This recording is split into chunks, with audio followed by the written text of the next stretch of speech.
Yeah. Good morning, good evening. So lovely to see familiar and new friends. So quick overview. So this is going to be very practical, where possible, very interactive. There'll be a couple of opportunities for questions in the chat. And then we've also allowed, if we can, 20 minutes for a really lively Q&A.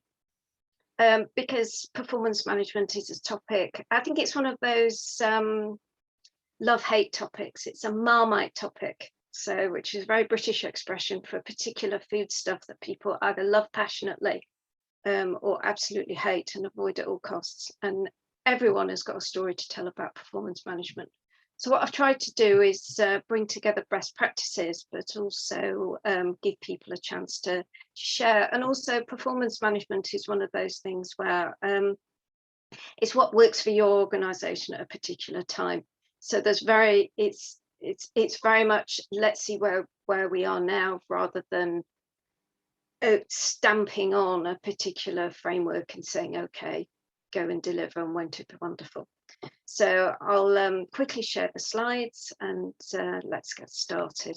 Great, I'll just make that big. Okay, is that still all right? Yeah. Great. So I call this Helping Performance Management to Perform, and this was inspired by Peter, who's a dear friend, as well as someone I go to for any advice, particularly at board level, because his insights are always fascinating. And also particularly Christina, because as a fellow organisation and learning and development consultant, helping performers to perform is often a very difficult topic. So thank you particularly for the inspiration. And so as an overview, I think we need to set objectives for performance management, even though performance management itself does focus on objectives. And it has to have people need to know the outcomes. So I've come up with a model and a framework, which is based on best practices from the commercial as well as the non-profit sectors, given some examples of tools I've found that have worked particularly well with various clients. And there are some challenges. So I've done some research and a synopsis of those. And then introduce some activities which I've designed, which can be used either if you're working in a consultancy role for your own workshops, to prepare yourself if you're having to work on a performance management initiative. And then also we've got some very practical case studies, which we can do in breakout rooms or depending on the numbers as a whole group. So very happy to share links to resources. And as I mentioned, there'll be opportunities to pose questions in the chat as we go along, and then a much longer Q&A, which we've allowed plenty of time for as we go along. So this is me. So I've worked across various countries, and again, I come from an internal auditing and a business finance background, and then was promoted into HR, which is unusual. And I've been lucky enough to work across commercial and non-profit organisations in both emerging markets and mature economies. I do a lot of work at group and also organisational level, and corporate social responsibility is important. So I'm on the board of a couple of small organisations, including a small charity. So this is a certain amount of detail, so I'll run through it pretty quickly. So the objectives of this action seminar are to bring together best practices, particularly from the commercial and also the third sector, because what I found is combining the best of both, with the commercial sector's drive for performance, but with the third sector focus on ethics and values, and then again to make it as interactive as we can. What I'll be introducing is performance management along what's called an HR journey. It's also known as the employee life cycle, which I'll show us.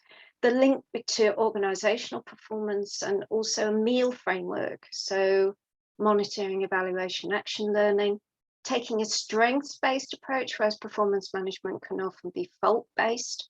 which unfortunately is less productive than it could be. Introducing the link to talent development. There's also links to reward and recognition. And this is something that's familiar in the commercial sector, but also starting from projects I've worked on with the charity I support, is starting to come into the non-profit sector, where people are starting to look at benefit programs, bonuses, incentives, but it has to be managed carefully, as you can imagine. Opportunity for experience sharing, and then some practical takeaways.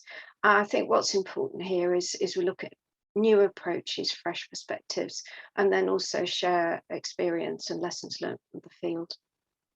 Okay. So what I've done is research and come up with a couple of definitions, because when you ask people about performance management, they often describe bits of it, whereas what I've found is it's a framework of tools, procedures, and interpersonal techniques. And it's about aligning activities to organizational objectives, as well as managing performance and developing talent. And again, bringing it into an employee life cycle. And a great definition from the Chartered Institute of Personnel and Development, which is one of my professional institutes, is it's very much a development focus, but there's also, it's an important tool when it comes to creating culture, which is also another relevant topic, particularly in the third sector. So, and it has got a lot of benefits, including raising organizational effectiveness, and it can be incredibly motivating if it's done well.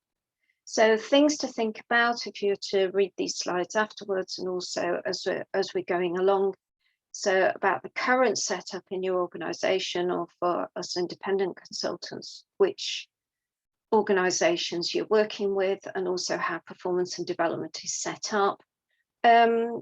What happens and when, because this can be another issue if it's something that's left to once a year, whereas actually there's moves for performance management to become ongoing and part of the business fabric, if you like.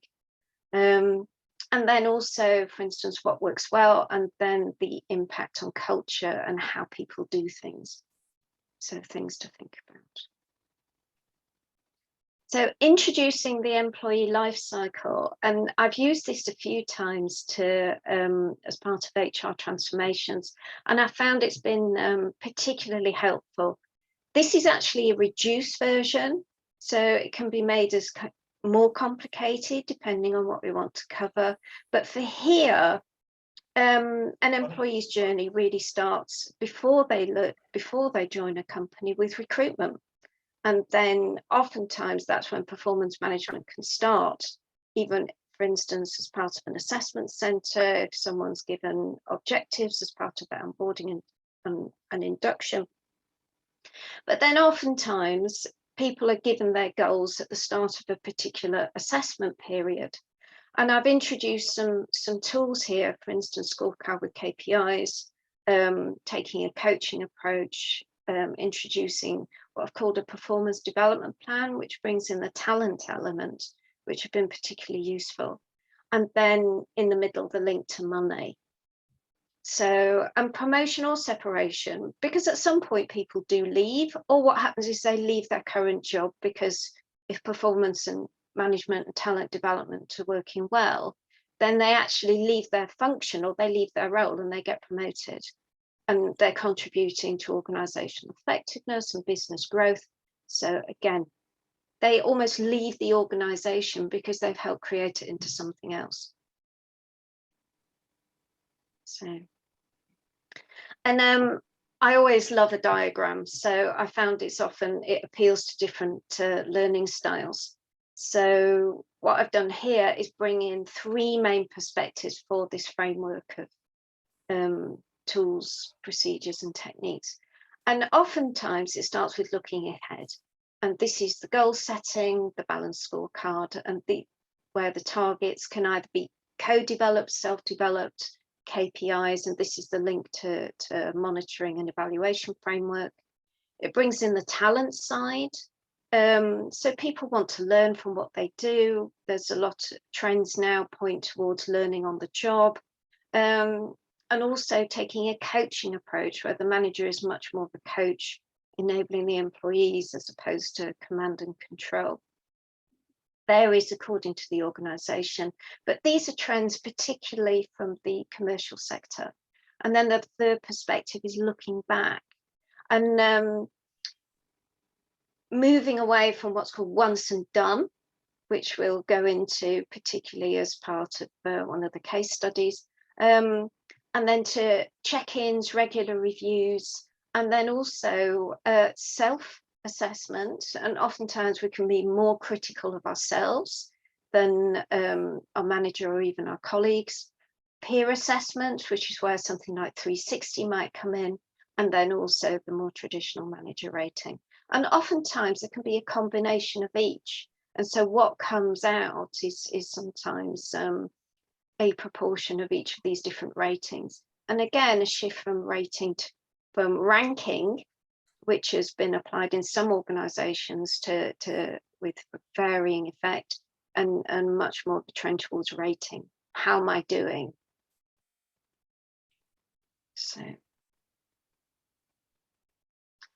So traditions and trends. So once and done, this, so earlier in my career, and I'm sure you can all identify, I was given a piece of paper with a score. I was told where I was compared to others. I was given usually some fairly recent feedback. It was a very formal meeting. Depending on the boss, it could be quite scary, especially in my younger days. And also I was basically told what I was going to do next year. And some years it was good, some years it was not. Some years it decided whether I was going to stay in the job or not. And it was very formal, very top down. There was a certain power balance. And it was also how my performance was perceived. It wasn't necessarily delivery and results focused. And what's been fascinating, having worked on a few performance management initiatives, is to look at the trends from the commercial sector, and especially with initiatives like Balanced Scorecard, where they bring in KPIs, the shift towards rating versus ranking, and then also as we start to bring in reward. And this is where, if she's able to join us, so a dear colleague has done a lot of work on reward and recognition. And this can be a difficult topic, particularly for the third sector, but it is a trend, and I think it's one that we need to be aware of. So, and then if we look at trends in the third sector, particularly towards more accountability and restricted donations, and then as governance frameworks are coming in, if we're looking at triple bottom line, and this is one where I think you've got some organisations which are halfway, particularly the big pharma companies have got their own foundations, and then they can sometimes have their own governance framework within the overall company's governance framework. And then we're looking at environment and social and governance, we're looking at equality, diversity and inclusion. And so what's happening is the frameworks that we're having to abide by as organisations are becoming more detailed and often more demanding. And we'll have to show what people are doing and also what they're delivering. Far more alignment and clear links to meal. And then often rolling targets, so regular check-ins, and they're also linked to performance at organisational, group and individual level. And so I'll introduce a tool shortly which would cover that. Much more focus on the job and action learning versus going to a formal training program. And then the manager as coach, and also bringing in peer and 360 assessment as of being told how you've done and what you are. So what's interesting here, so I've used Balanced Scorecard a few times, and this can be used as part of the looking ahead perspective to set goals and targets, and also taking a distributed approach where someone has their own targets and these are things that they are specifically responsible for. Then there's team targets, So then there's contributing to the organization's business growth. And then I brought in one that could also be called a passion project. And so this client has had a number of individual contributors. So the weighting was 50%, but then was also, because they're growing, was also wanting to emphasize a certain amount of teamwork, and then felt it was important that people did what they had some choice over and they were interested in. So this is an example of how goals can be set which are more distributed. And I've used this in a private sector role when I was head of learning and development in a pharma company, and it was actually far more motivating for the team. And because I was working in a number of matrix relationships, it also really helped with building relationships with my colleagues' other bosses. And then these can be shared, and happy to do so. And this is an example of a performance development plan. And so it introduced a process. It was company specific. It was tied into the reviews. It was emphasizing action learning and on-the-job training, which I also appreciate for some third sector organizations where they're still very reliant on workshops, formal classroom training, rewarded with per diems and so on. But I have noticed that there are trends towards action learning. So I think it's worth taking that into account, and then building in the regular reviews and timetabling those. And then this is, again, an extract, and I'm happy to share, which brings in the balanced scorecard framework, as you can see, and then brings in the check-ins, introduced a drop-down menu with a particular rating, which is also self-assessment peers, and then manager. For the client I developed this for, they were starting to recruit people at the same level, and they wanted to make sure that those people actually spoke to each other, because being a very new and also a remote organization, everybody was very much in their home office and also their own little worlds. So they wanted to make sure that people who needed to talk to each other were actually doing so. And so they were using performance management to encourage that. So it had positive benefits as well as, to a certain extent, compliance benefits or governance benefits. And then some challenges. It all depends on context, and not one size fits all. And this is where performance management can be difficult, because people often bring in a framework or practices that they're used to from where they come from. But it's about creating something that's useful and relevant for their own organization. And then something that I only learned about since I've started working with the third sector is aligning it with the theory of change. So in the commercial sector, it's very much about, okay, you set your future vision, and then you apply a methodology, and then you get there somehow, and the methodology is meant to make it work. Whereas a theory of change, I found this was really inspiring because it was much more thought through. Input, output, outcomes, impact. But your performance management needs to be needs to support definition of your inputs, recognition of your outputs, and then also measuring your outcomes and evaluating any subsequent impact. So linking to meal, and it can be difficult because a lot of monitoring and evaluation frameworks are very quantitative, very short term. But what if you're dealing with long-term strategic issues and also structural development, which can't be neatly packaged into short and tight time frames? And then also, particularly, not all targets are smart. So some things are intangible. So, and also, how do you manage that something, how do you measure something and manage it to make sure it doesn't happen? So one very practical example is when I was working at an international bank, and I was asked to work on a performance management framework for the printing function. So they literally, their whole purpose in the organization was to print statements. And so everything was about making sure that these statements could be printed, because it was in that particular organization, it was a mandatory requirement.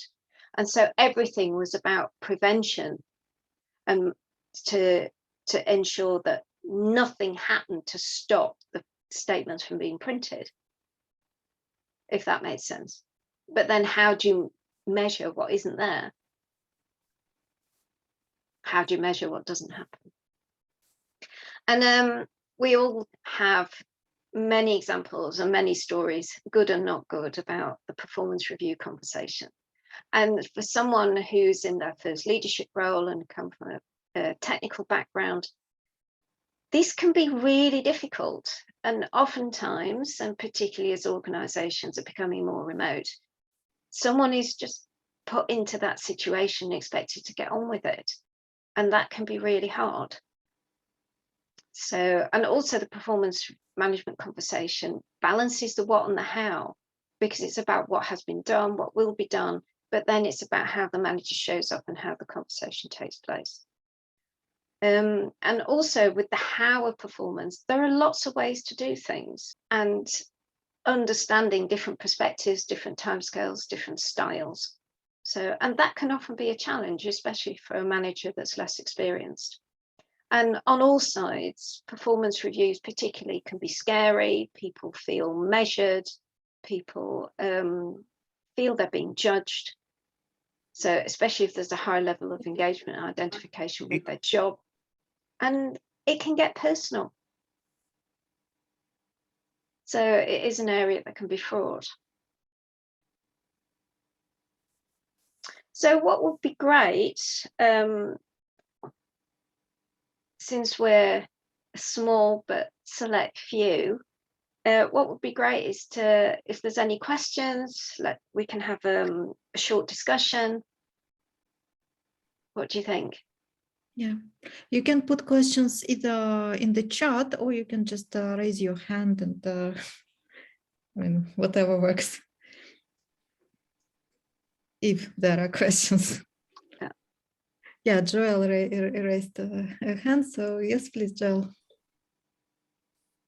Yeah, I like the way you start off the conversation by saying we've all experienced various things in the field of performance management. Internally, I was like, yeah, I've experienced that stuff. Yeah. It's amazing what the conversation looked like when I started work in the late 90s compared to what the conversation looks like now. I think it's quite encouraging, that evolution, those various improvements. Yeah. I just tried to narrow it down to maybe 2 topics that I thought were potentially interesting for the CCCA context. One is, what's your experience when it comes to creating a framework that pays for performance? So in this regard, you're separating the performance of certain staff members, and the ones who are deemed or measured to be higher performers are given some sort of bonus. I'd like to hear your thoughts on that, if in fact that is productive or counterproductive. Does it do damage? Does it do overall good? And actually, why don't I just leave it at one topic? Let's just, from my side, leave it at that one for now. I think this is a great topic to carry forward when we have the longer conversation at the end, but it is one that I'll be looking at. So it's one that I've worked on already, and it's one that I'll be looking at later in the year. So what I've found is, looking particularly for a non-profit organisation, this is really difficult, because from a donor's perspective, they're giving money for, especially for a restricted donation, for instance, for a systems implementation.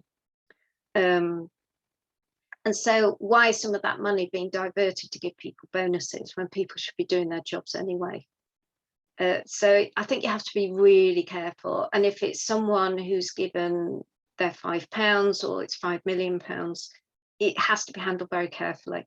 So that's the donor perspective. The other one is from the colleague's perspective, the employee's perspective. There's always this question, well, I've worked my tail off. Why is that one getting more than me? So I think some of it is about the performance management framework that is constructed, how clear the goals are, how involved the employees are in setting them, and then also with performance being measured as performance being measured and monitored as you go along, then I think that helps enormously, because one person's view of their performance can be very different from another's. What I've done with one client is I've divided this into chunks.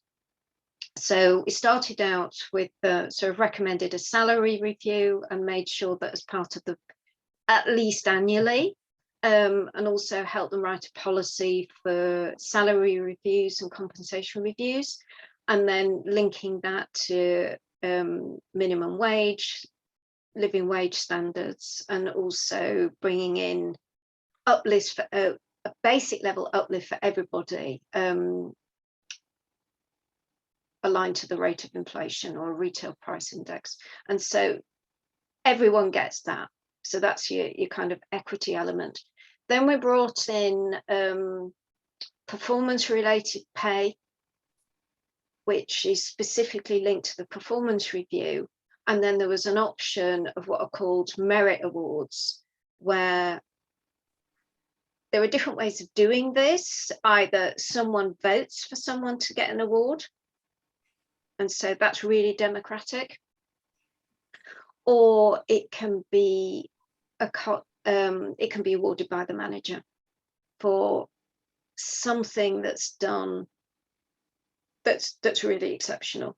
But this can also get quite tricky, because if you have people who put in their heart and soul into what they're doing, or you get a few who just believe that they're exceptional anyway, that can be difficult. But I found that spreading it across those three areas and having a robust performance management framework usually helps. Yeah, thank you, Hilary. Yeah, just for full transparency, I'm not convinced it belongs in any organization, let alone a non-profit. But there's a lot of complicated, deep conversations to have around the whole structure of how you increase people's remuneration over time. The idea of linking it to performance, I've worked in both organizations that do it very differently, at one extreme and one at the other, where it just wasn't part of the framework. And in the latter, in the absence of any money that was linked directly to performance, any money increases, that organization paid very well, and money was taken off the table. No one was talking about money. So I think in that context, you would have lost a very good element of how the organization was run and governed if you started to introduce individualized pay for performance. Yeah, thank you. We have a question from Ajar and from Peter. I'll give the floor first to them, to Ajar, and then to Peter. Yes, please, Ajar. Thank you, Anna. Thank you. Am I audible? Yes, I can hear you. Yeah. Thank you. Let me first appreciate Hilary's presentation. It was a wonderful presentation. But all the theoretical knowledge that has been presented in this presentation is to some extent already here. But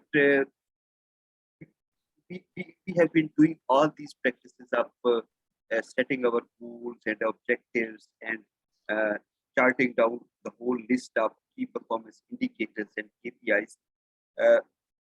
When we are at the stage of planning, when we are going to submit project proposal, but when it comes to implementation, we are mostly overwhelmed by the activities and the interventions which we have proposed in our proposal, and it takes so much time when there comes the implementation. There are 101 reasons for being mindful of those activities, because ultimately the performance per donor is evaluated by the implementation of the planned activities.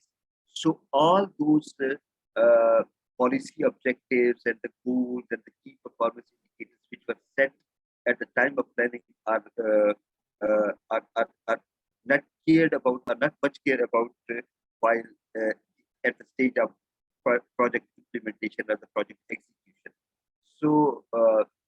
this is a kind of, say, attitudinal flaw on our part, and how can we overcome this attitudinal flaw? That is definitely on our part. We cannot accuse or allege someone else for this kind of misconduct. So if you have any kind of recommendations or suggestions for improving this attitude towards achievement of goals, objectives, and the key performance. Thank you again, Hilary. So it sounds so.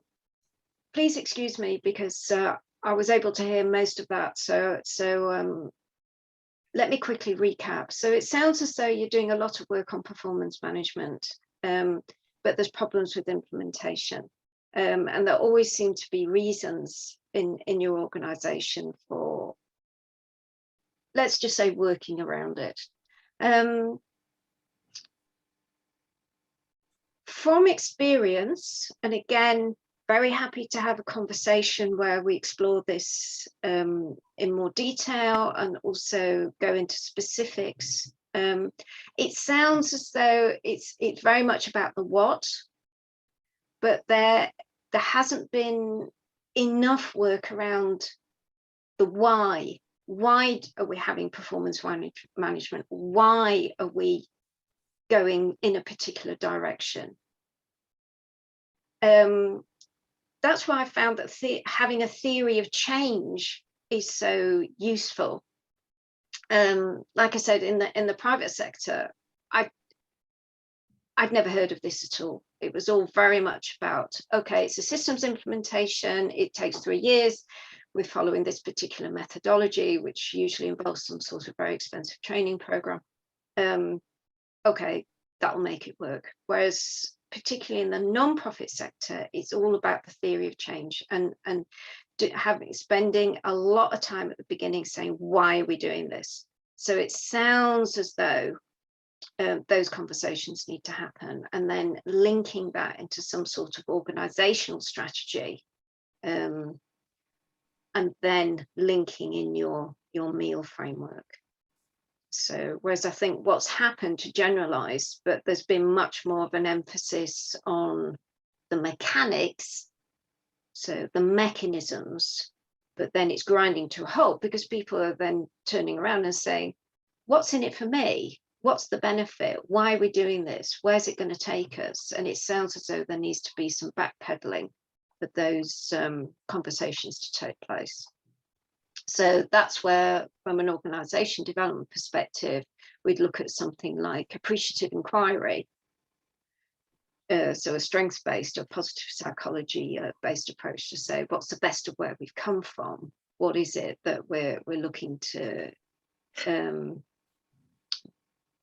what is it that we're looking to do, and then designing approaches and getting into practicalities about how to get that. But happy to have a conversation. So, Peter. Yeah. Let me just. So I think that, thank you very much, Hilary and Anna, and the previous questions as well. I think there's a couple of things for me that build on those first two questions. And the first one really is around alignment up and down the organisation, because clearly, if you're putting in, let's just call it a system, whether it's procedural or technology or anywhere in between, doesn't matter for this conversation.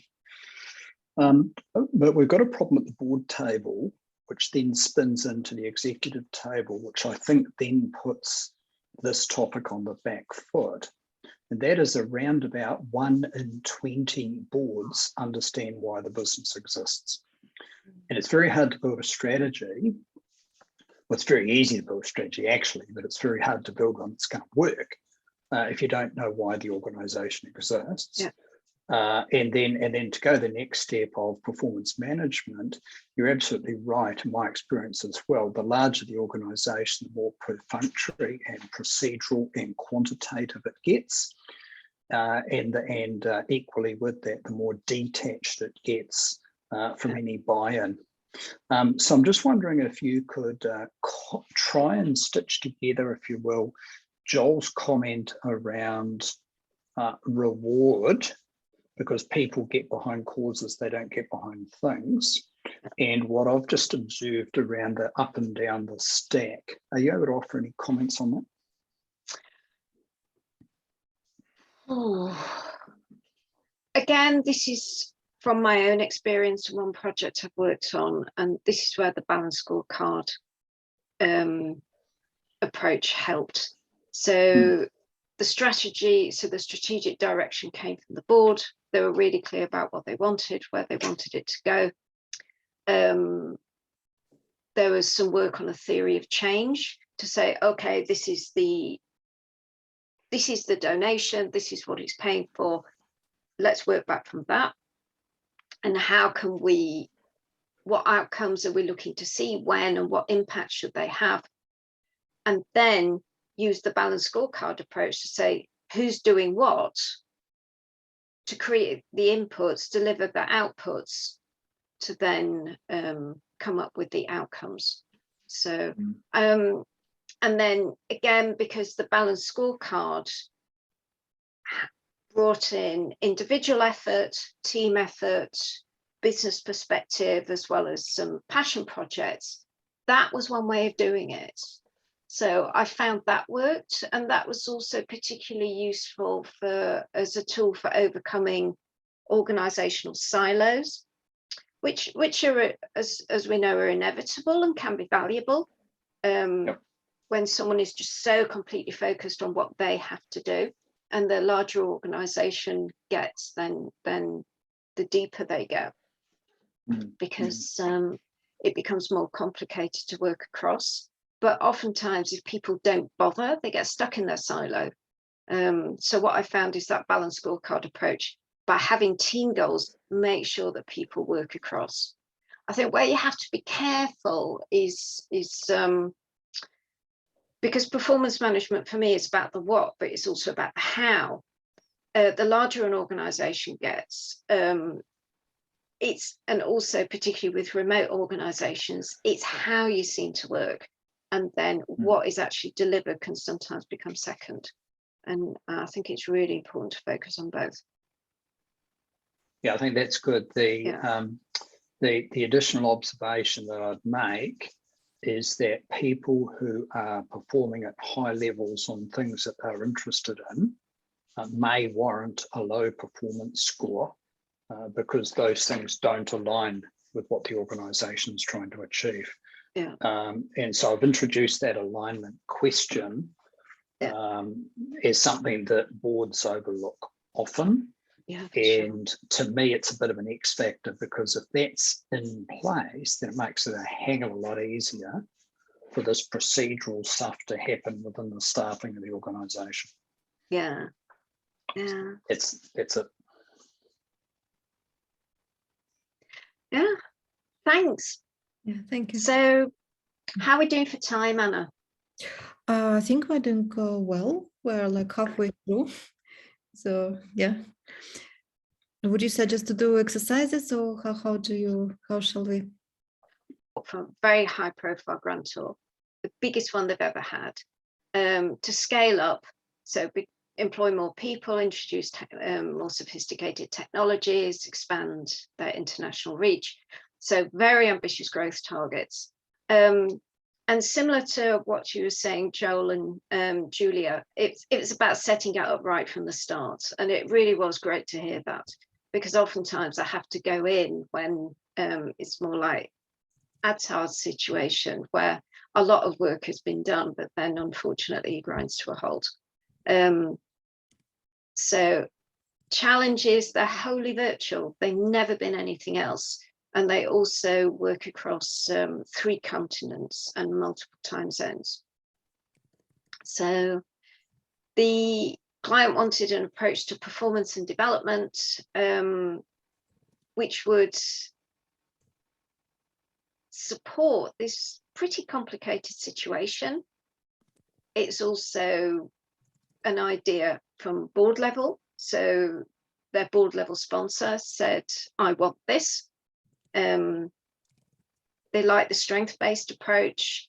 the client was finding that, particularly with new and remote colleagues, they were constantly having to tell people what to do, whereas they wanted a framework in place that would help people to help themselves, if that makes sense, whilst providing some predictability of what was going on. And also this organisation works incredibly quickly. So they were asked to come up with a framework. And by the way, the next board meeting's in 2 days' time. So what I'd suggest is we have this one as a takeaway, but it is a really useful one to have a look at and to think about, because these situations are quite feasible. And I think as time goes on, particularly with smaller and startup organisations, and as remote work continues, this is a situation that we're going to be faced with pretty frequently. So, and again, very happy to have conversations outside of this webinar to go through this kind of thing. So the second takeaway, and we can have a discussion about this since we're halfway through. So performance development review, and this for me is often when performance management comes alive or completely kills everything.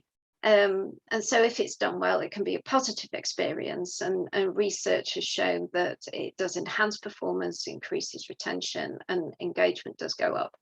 But if not, the opposite applies. And so the idea was that this can be done as a worked exercise, and it's something to take away. I think we've already covered some of this in the previous discussion, where people actually have chance to talk about their experiences of performance management, and then they come back. And this is one where it can almost be therapeutic. So if you're going to introduce this into your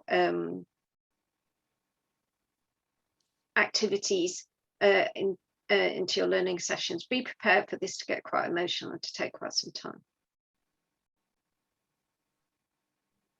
So, and then what we've done is we've worked on some case studies. And so, Anna, since we're a small and select group, what do you think is best? So we've got 5 of these, and they represent situations that are really typical for performance management. Should we work, for instance, on this one and then see how we get along, and then say work on the next one? Do you think that would be the easiest? Yeah, that would be the easiest, I think. Yes. Yeah. Okay. So for this one, rather than breaking out into small groups of 3 people, we can work on this as a whole group. I think having a discussion around it rather than doing a role play is probably best. So this one is focused particularly on onboarding, so linking it into the employee life cycle. And also the idea was that Ibrahim is a millennial, so, or Generation Z, because there's much more focus on regular check-ins, much more focus on ongoing feedback, and then also very different expectations about what it means to perform and deliver. And then I've also brought in the social media element. So again, for the commercial sector, we're looking at Glassdoor, particularly LinkedIn. It can sometimes feed forward, and then also in some areas Kununu, where you have these employee recognition platforms where it's very quick for someone to post their thoughts, post their opinions, and unless this is handled well, either before the situation starts or after the post happens, it can be bringing reputational risks. And there's also brings in the whole topic of ethics. Is everyone's induction experience the same? So let's open this up to conversation. What do people think? So which topic do you want to focus on for the conversation? This one that we're looking at now, or the previous one that you mentioned where the board needs a framework presented to them in the next couple of days? Where would you like us to focus? Right, let's look at this one. I think this is important because it focuses on onboarding, and that's often when performance management is overlooked. But actually, if we follow the employee life cycle, it's often when it should start.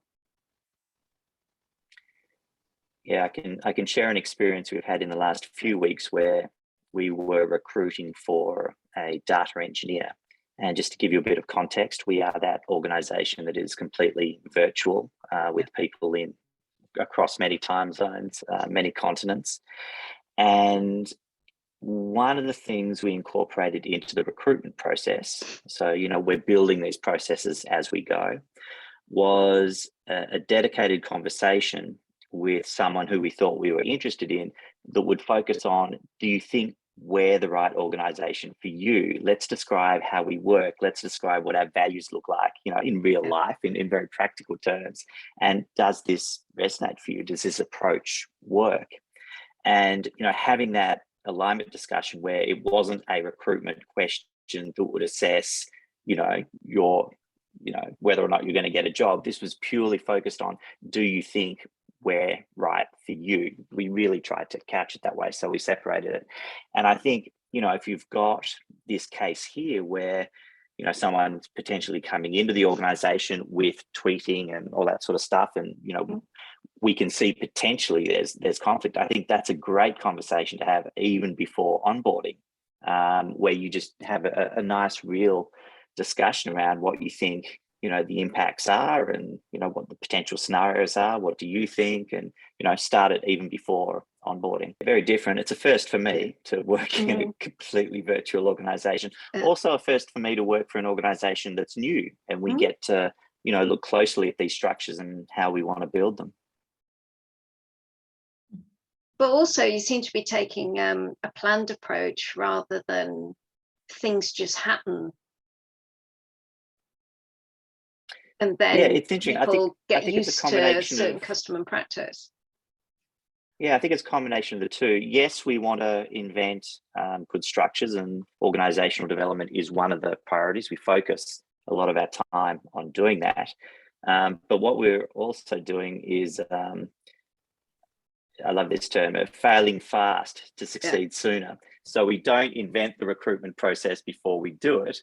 It's like, okay, we need to recruit. Now what do we do? And then we try and invent really quickly. It's not perfect. Sometimes it's a bit rough and ready, but, you know, using LinkedIn, animated VAs, then moving into the, you know, recruitment process proper. How do we give someone a good experience? How do we make sure we make a good decision? We explore those as deeply as we can in the time frame that we've got. We come up with something that's probably 6 out of 10, and then we try and make it a 7 out of 10 next time. So it's a kind of a combination of those two things. Yeah, it's fantastic. What's really interesting is, so I found particularly working with South Asian colleagues, some of it because of the demographic, and also I think because so probably some cultural differences. There was a lot of feedback right from the very start, or even before the start of a working relationship. And there's also, particularly with younger colleagues, it's expected to be mutual. And what I've also found is working with South Asian colleagues in a remote organization, because everything is seen as, because often even though it's a business conversation and it's remote, it's seen as being in a private room. So as opposed to an open space. And so the conversations can be very direct. And then also the feedback is two-way. So I found that it's been quite a different way of managing this. What was also interesting was a big project I did, which took me out to Ethiopia a few times last year. And this was a government agency who were preparing for private sector partnership. And they wanted to attract a much younger demographic. And so they were having to prepare themselves for new forms of performance management, because, and also for expectations of much younger colleagues. So Yeah, Christina also rose her hand. Yeah, I think the thanks, Anna. I think the other piece I would add here, I mean, I think when I read this, it shows up as this classic, is this a tick in the box exercise, or is it really having a conversation with where the person is at this point? So even if they've joined a week ago, 30 days ago, 60 days ago, there would have been expectations set. And I think one of the things we did in my old organization as part of the onboarding program, really encourage super frequent check-ins around how am I doing, how am I integrating? So it's not just, so I think the how piece of how somebody is actually starting to fit into the organization becomes really relevant. And so I would almost say that there is the rating piece you might be putting in some sort of system to tick a box. What I'm hearing on the other side, when you, from Ibrahim there, is around recognition, right? He wants the recognition of, am I on track? Am I doing okay? And so I think, you know, I would almost challenge the, should there be an A type thing in any case? Because, you know, people are either on track or they're not. And so how do you make sure they feel recognized, rewarded for what they've done up to this point? Are they meeting expectations? So if I could, if I could just add in, Hilary, there's two things that strike out for me at this, and one is 1, 2, 3, about fourth line. So in the situation, it says probationary period. So presumably this gentleman is in his 90-day period or whatever it is, and which is fine. And the second thing that stands out is entitlement, because you said he's a millennial. So let's just deal with those sort of together. As a board director, as a senior executive, I'd be sitting there saying to hearing about this, did the recruiting manager outline to the individual that A, they've got a 90-day probationary period where they've got to stand up as an employee, and we, the organisation, have to stand up as well. And so that's about expectation management alignment. Whether that's happened or not, because the implication in here, Ibrahim doesn't think that's fair and feels, so it's quite emotive. He's coming in here with a feeling mode, which is fine, because that's his personality, presumably. They should be given more recognition. Now, a probation period is all about the second half of your job interview. The first half gets you employed, the second half keeps you employed. And I'm taking a hard-nosed view here, but this is how many commercial businesses, and when I work with organisations in civil society, so third sector, increasingly they're taking that view because they've got to perform and to warrant the grants and funding that they receive. They're not a social club. And so I'm also presuming that there's some policies around social media.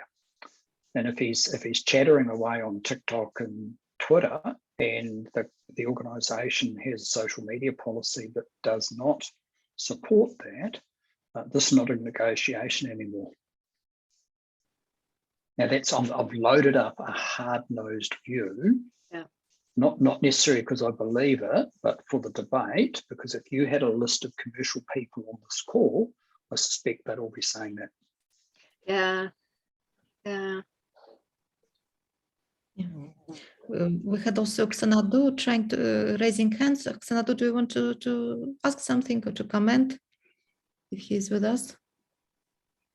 Yeah. Joel is raising hand again. Okay.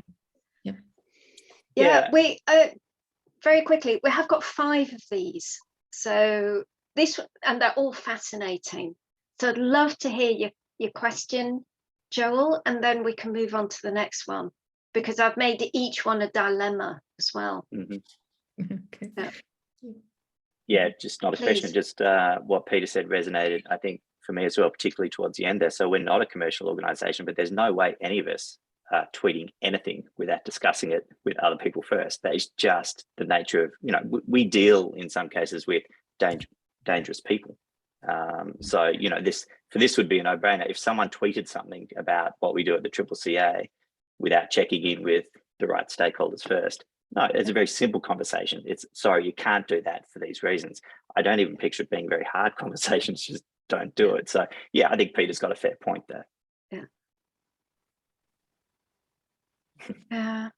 But it can be more tricky as organisations become virtual and also extended, because one organisation I was advising, they wanted to build a volunteer fundraising network.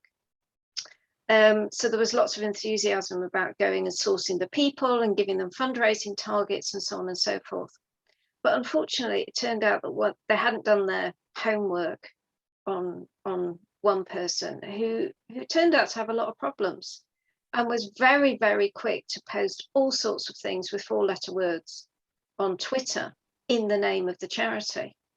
And very quickly, the board had to get involved to introduce safeguarding, recruitment process, vetting for volunteers, and so on and so forth. So we nearly came unstuck with that one. So yeah, it's essential to have these things in place, but then people also need to know what to do with it. So let's move on to the next one. So this is Sumara, and she's established, so she's worked for the charity for 3 years. But recently things have not been going so well. So, and she's been taking time off. She just doesn't turn up one day. And this happens again and again. And as a consequence, things are not being done. So, however, we've heard that her husband has been diagnosed with cancer and he's going to be starting an extended treatment program. One of her children has learning disabilities and needs extra support. On the other hand, her work is not being delivered. And so I think this brings in the whole topic of the how. So when performance management meets an organization's ethics and values. So what would you do in this situation? Not the cancer, fortunately, but I did have a colleague whose wife was diagnosed with stage 4 cancer. I'll jump in with a couple of experiences. I've had it as well.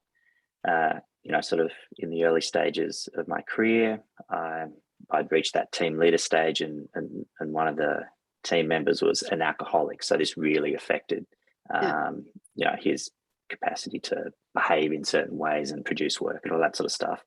And I remember at the time that was, you know, various conversations and empathy and all that sort of stuff.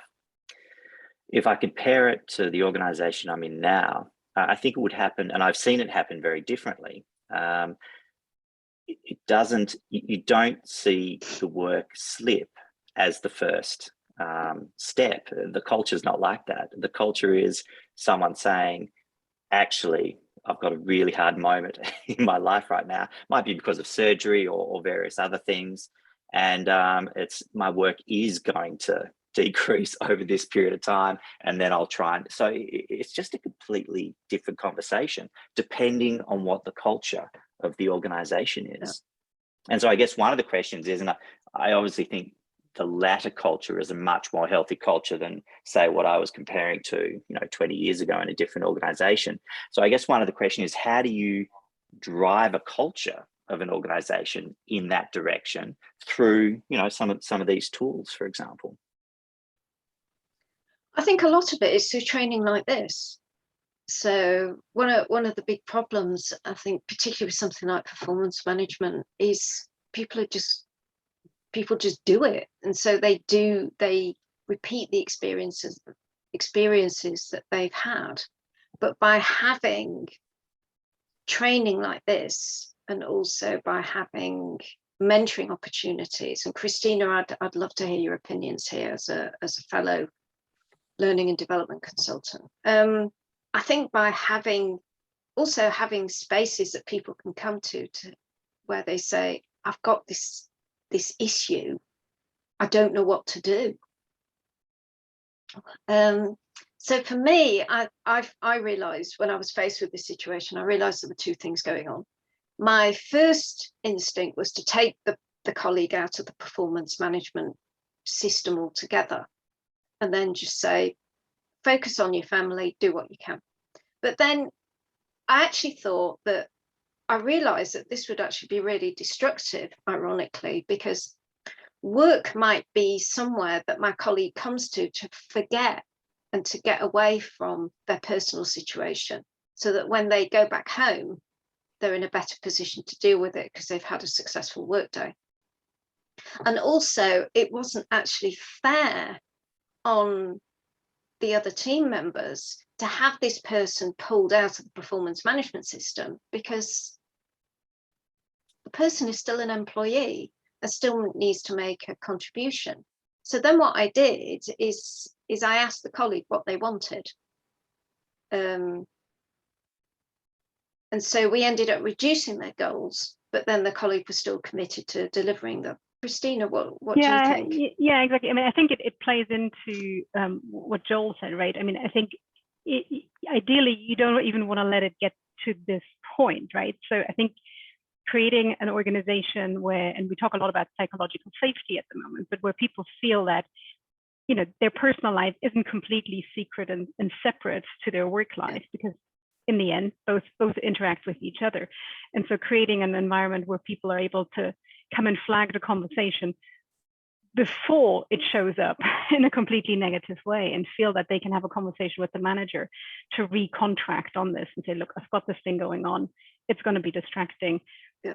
What can we do? And to your point, I think finding then a compromise between what does the employee want to need, what does the business want to need, but also being transparent with the rest of the team, given that some of the workload may then have to be distributed. So yeah, I think it comes back to what's the environment we create, and is this and how frequent are the conversations, and are we looking just at the performance and the job, or are we looking at the individual as well as managers? Yeah.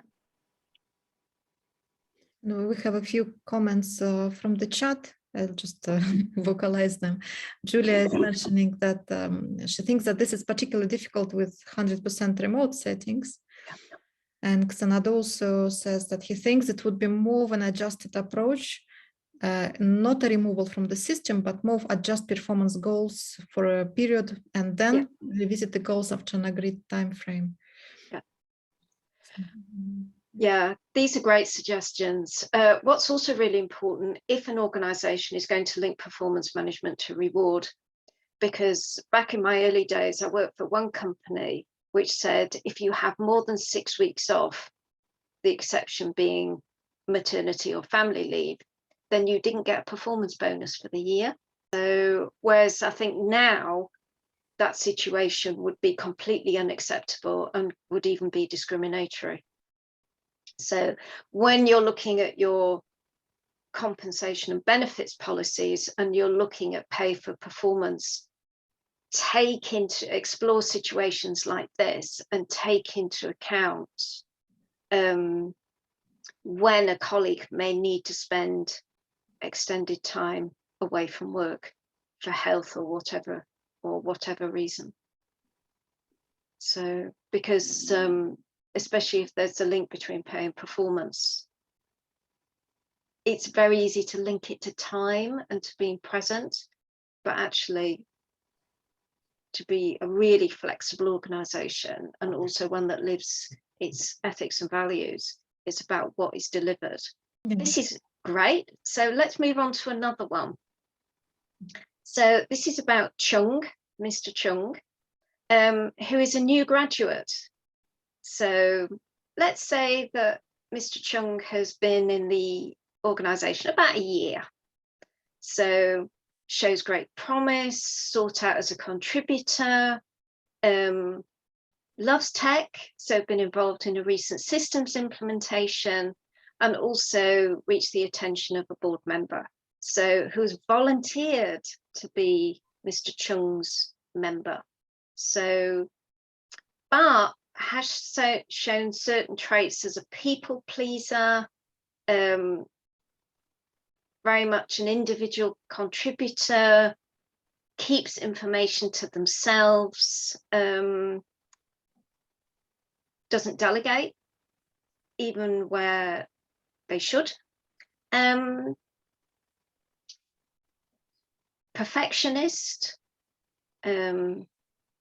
works long hours, but whether it's remote or face-to-face, has been showing signs of stress. You can tell from someone's complexion, the shadows under their eyes, if their words slur a bit, struggling to focus. And there are concerns about burnout. So if we were to take the manager's perspective, so what are your thoughts? I think that the first thing you should do, and we often overlook it, is just ask them how they're doing. Because it's, I think it can be sort of both comfortable and uncomfortable at the same time to just sit back and like let the person keep performing. But you like, because you're happy with the work that they're doing. So it's just like, okay, like keep going. But at the same time, you have that concern of like, you know, this may be, like in Spanish, we have a saying that is something like bread for today, but hunger for tomorrow. So you may get that performance today, but then in a month's time or in a few weeks, you may just lose all the performance like altogether because they may need to retreat. So yeah, I think that the first thing you should do is like, we should sometimes forget a little bit about whether we're a manager or a colleague or whatever, and just be a human being and ask someone how they're doing. See, this is often when an organization's culture really is defined, particularly when people experience it. So I had one boss in a previous role where presence was everything, time was everything. And I was given my annual bonus, which I was very grateful for, but I was told specifically, this is because you worked every weekend. Never mind that I was absolutely exhausted, but I was rewarded because I worked every weekend. And that led me to think, well, also my boss's expectations were that I would deliver more next year and so on and so forth. I just thought, I can't do this. I have nothing more to give because I've already worked myself into the floor every weekend. What was also interesting in a previous company, so back to, I'm not picking on you, Joel, I promise, but I worked, one of my very, very first jobs, I worked for a brewery, and they had really clear policies that everybody was trained on about signs of alcohol dependence. And so it was a high stress and very fast moving environment. So FMCG, so that fast moving consumer goods, so that often does happen. And so if someone were to go to their boss or to go to HR and say, I'm really struggling, I need to drink, but I really need to drink. Can I have some time off? Can I go into rehab? And that became acceptable. And then the person was, it was fine to send them a message. It was fine to give messages back. And so when they came back into the workplace, they were welcomed. So, and it was the same with the consultancy, where another colleague literally worked herself into the floor and was made to take a week off, which for her was a big thing. But then she was welcomed back.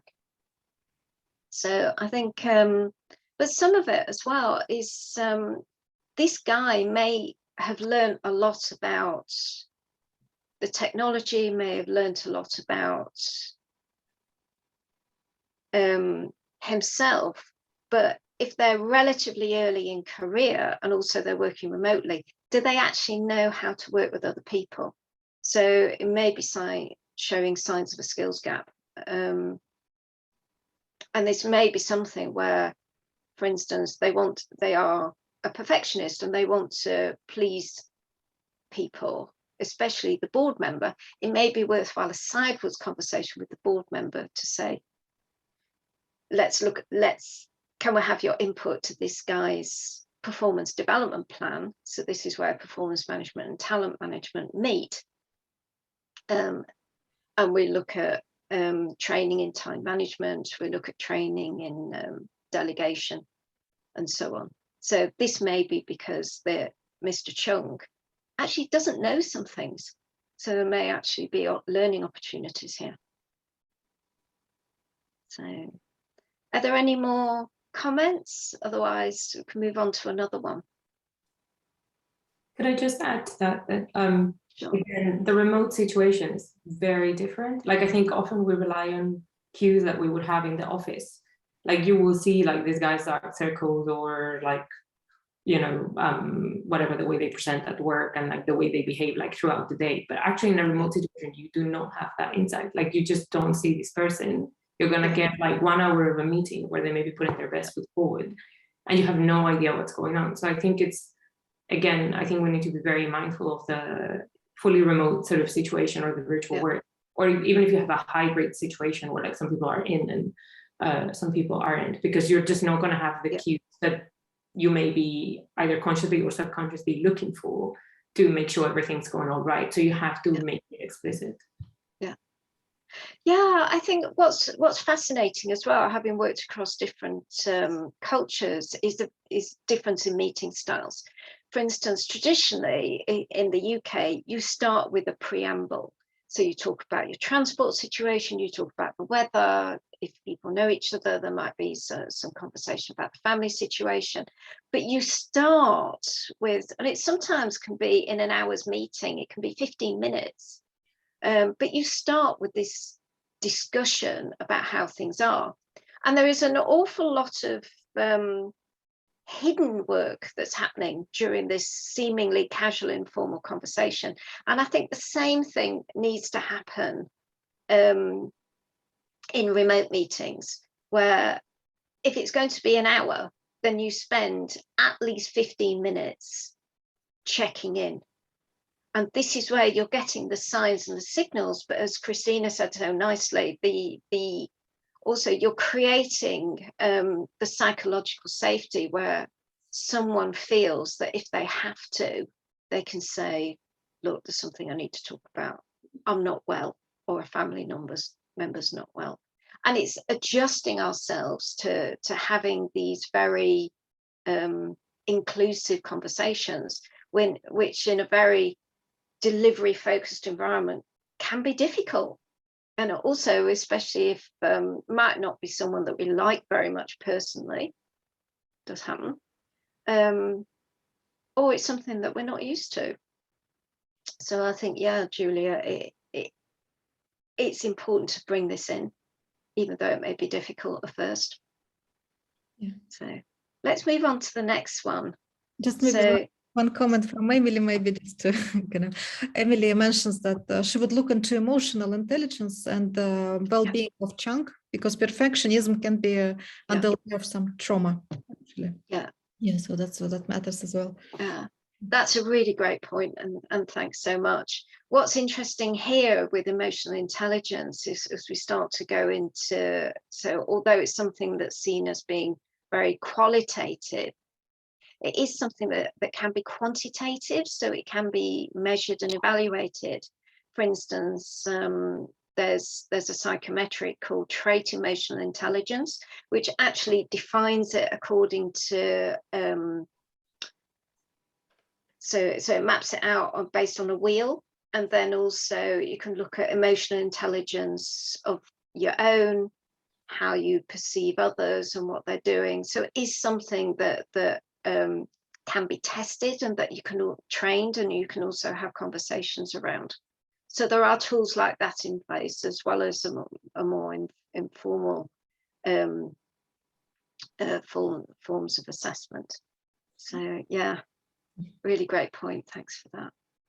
So this person would be, so Joel. So I can see your hands really up. Sorry. Don't be sorry. I just thought okay, I won't be sorry. I just thought Emily's point, Julia's point, and your point, Hilary, you know, they've come together quite nicely. And, you know, if we pick on this topic of check-ins, you know, this idea where you talk about how you feel before the meeting starts, it's something, you know, we've in a structured way taken quite seriously at the CCCA, like for the last, I don't know, 6 months or so. And we've taken it to the next level recently by virtue of some good practice coming out of our Colombia, Peru team, where they place images of dogs in a matrix, and one dog might look quite angry The other one might look quite relaxed. The other one might look quite stressed out. And so one of the things that you do is you move your name over the dog or dogs that best represent how you are feeling right now. So, you know, the other day I moved my dot point over the completely stressed out dog because the spreadsheet wasn't working the way that it should, and we needed to forecast cash flow for the next 2 years. And so it was quite a big, you know, sort of burning the midnight oil 2-week period for me. And I had no hesitation in terms of moving my circle over that stressed dog and describing why I felt like that. And again, it brings us back to, how do you develop a culture where people learn to feel more comfortable, more psychologically safe, I think, as Christina put it. And, you know, this spreading across the organization, I can't help but think might allow us to deal with the previous case, or the case that we've just spoken about, much more easily over time. You know, Julia started off by saying, well, you know, I'd like to sit down and ask him how he's going. I think that's the perfect start, because that allows you to pull on a thread, or whatever thread presents itself. And it occurred to me, all these scenarios sort of start off with, well, this guy or this person would get a 2 out of 5 for this situation.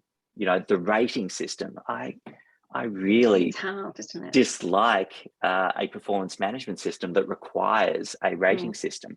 So at some point, I'm hoping, I guess in the 7 minutes that we've got left, maybe some commentary about whether or not ratings are really needed in an effective performance management system. Well, so what we've done is we've integrated it. The original plan was to have a longer Q&A at the end. So let's park that one. But that is a fascinating topic. There's no easy answers. So one of the things that I think that in your organization, the thing with the dogs can work particularly well, because then people can signal how they are without through this intermediary through the picture of the dog. So they can send out a signal, but they're not actually saying this is me directly. And that does create a safe space to be vulnerable, but it also sends out the signal. And what's important is to have someone constantly monitoring and tracking those signals to get an idea of the emotional temperature of the workplace. Because if one person is signaling a lot, okay, there's always the possibility that they want the attention or they're being dramatic or whatever. But for the most part, it does indicate that they need help. So what's important is, as well as having these mechanisms, like a fun way to say, you know, I'm stressed out today, but also for those to be noticed. But what's interesting about this case study, so I'll run through it very quickly, is this person, Kia, is a solid performer, but even though the charity themselves have got ambitious expansion plans, and also they've got they like people to expand their roles as well, but Kia's not interested. She likes her job, she's happy where she is, she enjoys what she's doing. And what's important is she's a long distance runner, and she takes part in competitive sporting events. So that's where her energies and her motivation lies. And she enjoys her job because she has this great work-life balance. But on the other hand, the organization is growing and wants its people to take on more work. But then you've got someone who doesn't want to. So thoughts are very welcome. I always love these. We did a lot of work in my old company around career conversations, and there was always this perception, I think, that a career means moving up, when in reality, I think a career can be anything you want it to be, right? It's how do you define your professional future? And I think there is something said for people who say, look, I don't want to be the next CEO. I'm really happy where I am, and I don't necessarily want it to, because and there is an element of, do I just worry about maybe failing at this, and can we provide you with support to make it happen if you really want it? But I think there is also this recognition around just saying, look, for some people, a career is defined very differently, and that's okay. Yeah, I mean, this person is part of your bedrock. And so what's I think is also really important is having a few people who really know what they know, and they're happy to be in those jobs, because every time someone gets a promotion, they're doing work they don't know. And so it can create a certain instability, which subsequently creates a feeling of anxiety and a feeling of safety, loses that feeling of safety. So and plenty of people get promoted into roles where actually, especially line management roles, where potentially they're not very good at. Yeah, they just and they were want really it. good at the job they did before, right? And so Yeah. keep them where they're in their sweet spot. Yeah. So one of the things to look at as part of your performance management is actually your strategic workforce plan, and say, well, if we're bringing in the talent element, how many people are showing potential for promotion, but what is this based on? You know, personal contribution, group, team performance, and so on. But also, do they really want it? And how much instability can we create in our organization at any one time? And then ask people what they want. So, thanks. So, number 5. So this is about Alexander. Now, this is an interesting one, and people may have found this particularly in, high pressure, high performance, highly commercial organizations. And it can be, not obviously exceptions, but it can be a tendency in sales. So, and it also brings in the topic of commission and compensation, especially where a large proportion of the salary or the reward and recognition is based on individual contributors. So we're looking at a fundraiser called Alexander, who is an overachiever, so highly competitive.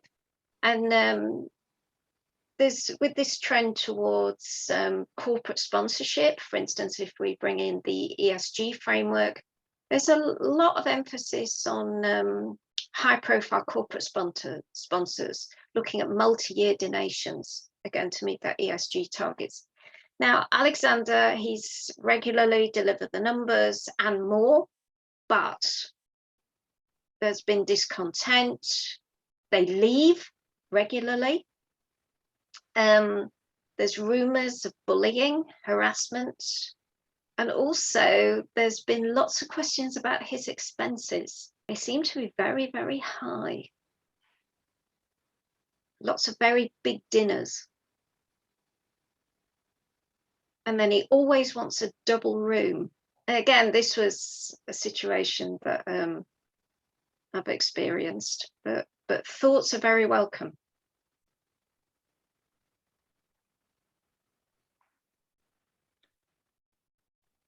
Because if we're giving this guy a 4, that's actually saying that these behaviours and these practices, so all of them, are acceptable, or even encouraged. And this is why I have an issue with ratings at all. Why aren't we just having separate conversations about separate topics? Great work on the fundraising thing, not so great on the bullying thing. Let's focus on the bullying thing, shall we? It's this whole rating thing. I'm yet to see it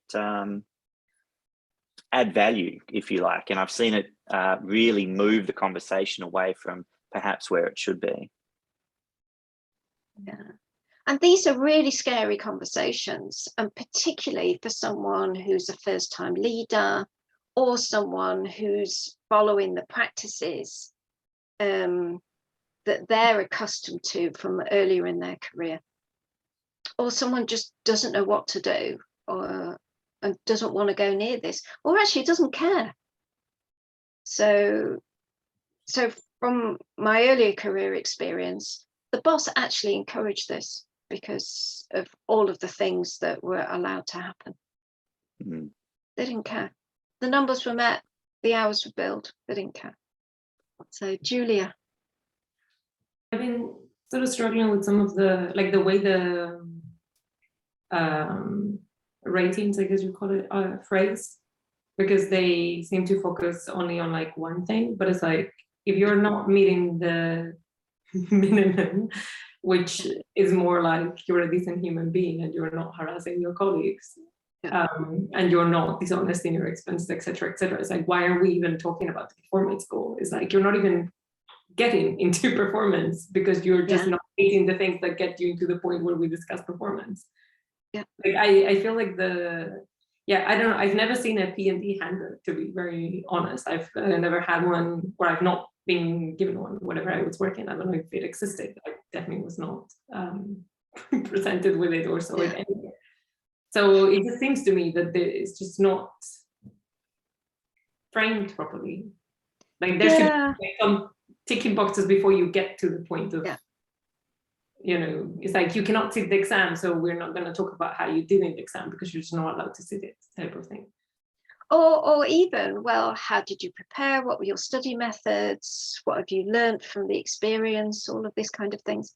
I think this is also where context is really so important, and it's understanding the colleague situation, and also the team environment in which they work and their impact. So yeah. Is there any questions come through the chat that might? There is a comment from Ajar. Yeah. Thanks, Hilary, for your wonderful presentation and initiating a rich discussion. It would be great if PowerPoint and recording of this event are shared with us. Of course, everything will be shared, both the PowerPoint, the recording, and whatever resources Hilary feels free to share. I will follow up today, tomorrow with email, as I usually do. Yeah.